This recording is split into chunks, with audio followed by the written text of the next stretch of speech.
John Nicolson is an accomplished and a brilliant MP. He was formerly a journalist. He's an SNP MP, and he's a very active and vocal member of the Digital Culture, Media and Sport Committee. In fact, I would say he's probably the most interesting and the most useful member of that committee. Certainly significantly more proactive than its chair, who seems more interested in courting public opinion than in getting on with her job. And I've had correspondence with John Nicolson, so I think I'm in a position to applaud him. And I was shocked yesterday on the BBC, on Radio 4, to hear him interviewed and to hear his interview cut short because he mentioned Dan Wootton. Let's hear it.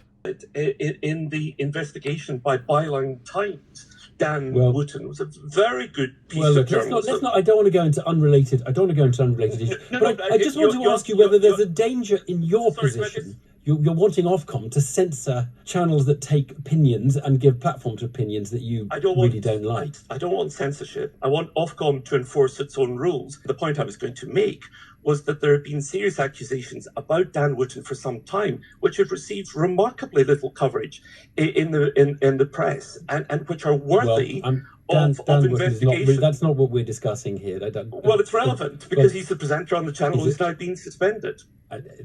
We'll leave it there. John Nicolson, SNP MP. Thank you for that. You see, it seems to me that John Nicolson is absolutely right. There seems a sort of maybe unwritten, maybe unintentional mainstream media attempt to avoid discussing Dan Wootton and the allegations against Dan Wootton. Mainstream media went wild about Philip Schofield, about Hugh Edwards.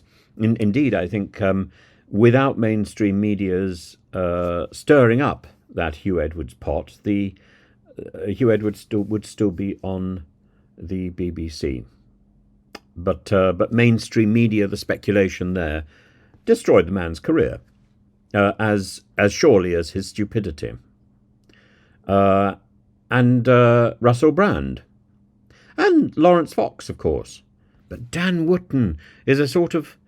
It's very difficult not to think that Dan Wootton is some sort of sacred cow.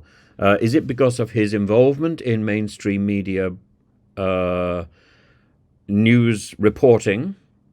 There is even speculation, wicked speculation, that he's got stuff on people and therefore they don't want to say anything.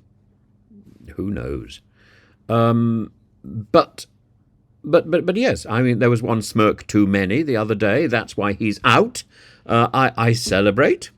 I hope that means he will not be in again. I don't think one should be chortling over somebody else's misfortune. But frankly, Dan Wootton has had it coming for a long time. What I don't understand, I share Nicholson's point of view. What I don't understand is the cherry-picking approach of Ofcom to the issues that it investigates. And a lot of the time, Ofcom seems simply to be there to filter the stuff that the government doesn't want to deal with, that the Secretary of State for Culture, Digital Culture, Media and Sport doesn't want to deal with, and to be part of, to be the long grass into which digital culture, media and sport throws things. And that's at the behest of the chair of that committee on which John Nicolson sits. I think Nicolson has every right to ask these questions, to point these out, and I'm appalled at the interviewer for cutting him off like that. Let me know what you think. Let me know if, would he have cut off Lawrence Fox? Would he have cut off Philip Schofield? Would he have cut off Hugh Edwards? Weldon. I'm all over the place today, really I am. I'm so sorry. I've got some teaching this afternoon, which is weighing on my mind, and I'm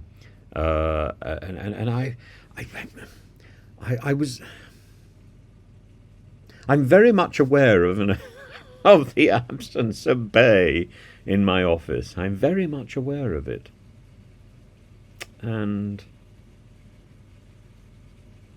yeah, very much aware.